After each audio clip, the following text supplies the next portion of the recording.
Good afternoon, and welcome to another ironic introduction to another video. Another video where I rant slash give my, opinion to those who are willing to listen while grinding arena. Today I'm going to be talking about why I think in the Alliance War things like Psychic Thorns and forcing champion diversity is good for the game. And I think that's going to be an unpopular opinion. I think that there will be a few people who agree with me, and maybe there will be people out there who are like adamantly against things like Psychic Thorns, whose minds I can change. Because if I can do that, and if I can sway your opinion to seeing that I think that it has positive impacts on the community, I think that would be awesome. And if I can't, feel free to civilly place your argument for it, and I'd be happy to read it and think about it and see if maybe you can change my mind. Maybe I'm wrong, not wrong, but maybe my opinion needs to be changed. So that being said, Psychic Thorns, I think one of the things people are looking at right now is you can't bring Omega Red into it. And the complaint is that the whole point is that Omega Red's tentacles, his medium attacks, is supposed to be able to circumvent thorn damage. And also champions like Black Widow are supposed to be able to circumvent Thor damage because she has that 100% ability accuracy reduction. Well, the excuse that I'm guessing Kabam is going to use / is currently using is that Psychic Thorns is a node and therefore not an ability, and therefore cannot be reduced / made to not proc by Black Widow or Omega Red in these scenarios. And I think that's a fair argument. I think that whether or not you like Psychic Thorns or not, the logic behind that argument is sound. I think that it's very intentional, and I think they can get away with that argument alone. Now, my argument for why I think Psychic Thorns is good for the game, at base, right, is that I think it forces champion diversity. You can't use Omega Red. You can't use Ghost. You can't use Corvus Glaive. And it puts you in this weird situation of it's like, okay, well, who can I use? Well, you can use Emma Frost. And maybe I'm wrong. Maybe someone else tried Emma Frost and they found that the node absolutely kicked their ass. But I'm going to make a strong argument for it. You can bring Emma Frost. And you can bring Emma Frost while running Suicide Masteries. So you could bring Emma Frost, Ghost, plus one other, Psychic Thorns champion, just in case you have to deal with that node. Another option is you can bring Ebony Maw. Ebony Maw being not a great option, but just an easy pick.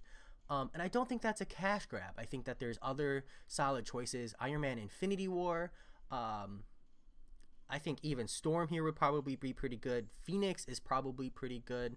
And there's a lot of other champions who do this non-physical, non-direct contact type damage that I feel like you would gain a lot of damage from. Hyperion, if you spam special 1 with Hyperion, I'm sure you'll take some damage from the face smack, but then the rest of the damage is in the laser. MODOK probably handles that node very well with his special 1. Mordo has power gain and can manage magic crits on her specials 1 and 2. I think that these are just examples of champions who can heal more than the damage they take. And it's frustrating because I understand wanting to play your Omega Red that you've probably awakened and dumped all your 6 stones in. Trust me, I've literally done the same. As someone who runs Suicide Masteries, I'm literally in the same boat. Or you want to run your Ghost, who you've awakened and dumped all your 6 stones in. Trust me, I've done that as well. And it's frustrating. But you don't have to take that path. There are 9 paths in the Alliance War. And if you are in an alliance where all 9 players in your map, not including your backup player, are running Omega Red, I'm probably going to recommend that you open up a second battleground, expand your alliance, or find a different alliance that's running more diversity, because if you have 9 Omega Reds in Alliance War, I feel like you guys are doing something wrong. Because most likely, you don't have 9 Omega Reds. Most likely, you have maybe 3, maybe 4.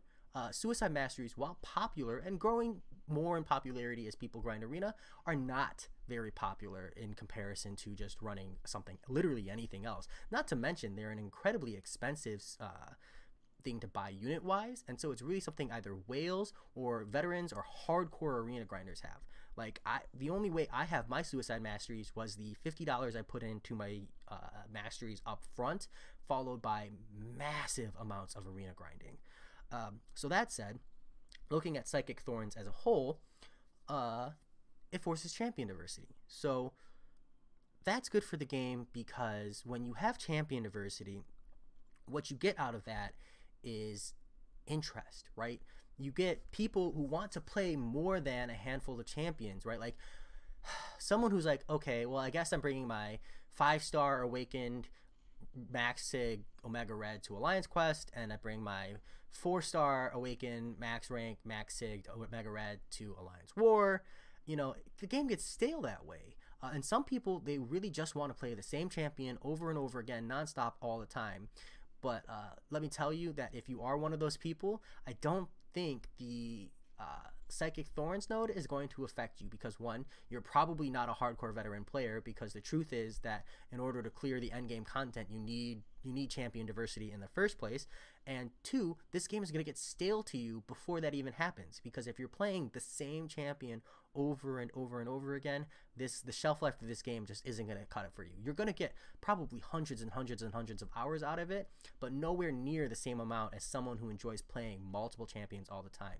I think Seaton is a great example of someone who just enjoys the game for what it is, you know, and like on his free-to-play account actively was like, I want to play these champions I don't get the chance to play, because his normal account, whale account is so very much like meta and plays really strong champions, because you know you do need to at the end game, but at the free-to-play stages you can get away with running old man Logan into the collector. You know, sorry, just a little bit of a sidebar there, but the truth is that things like Psychic Thorns give people the opportunity to run champions like Emma Frost. It gives people the opportunity to run champions like Mordo. You know, these weird champions that you would never really see elsewise, but might have just absolutely insane value against Psychic Thorns because of their ability to heal off of their specials, and because it's not like you die when you punch into Psychic Thorns, right? If you're running a max rank 5-star into a max rank 5-star, you're only taking 30% of the defender's attack. I mean, even after it's boosted by, let's say, 200%, 30% is essentially a 100% of their attack. So you're just taking one hit, one big hit each time you hit into them, which is notable, but you can recover that, right? So it's tricky. It's frustrating, but I think that it's good for the game overall, especially as we push into harder and harder content and kind of like getting past this hurdle of recognizing that as a whole, we might not be able to clear entire Alliance War maps. And that might be the separating distinguish between, one winning alliance and another, is stacking them accordingly. And this is brand new. People are still working out the kinks. We might see like changes in it. Like right now it's 30%, 50%. But in the long run, Kabam might say, okay, well, this set of champions can't compete. Like take like Vision with his special one.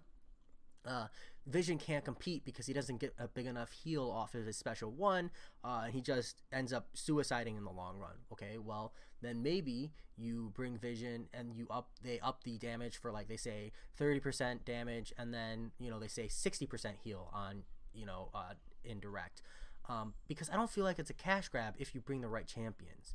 So that's it. I feel like I'm actually running in circles at this point, but if you disagree, you disagree. I would love to hear your arguments if you have arguments against me.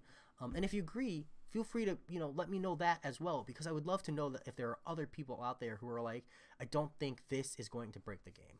I actually personally think in the long run of the game, this is good for the game. It lets you run things like the Hood, lets you run Emma Frost, it lets you run Vision, Hyperion, although Hyperion is top tier, but that's an example that there are top tier champions you can still run. I think Wasp's heavy attack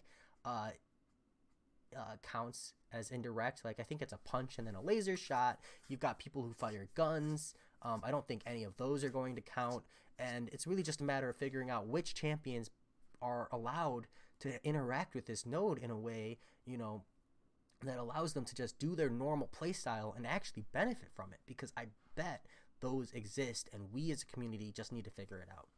That said, this is definitely getting cyclic, so I'll cut out for now and I will talk to you later.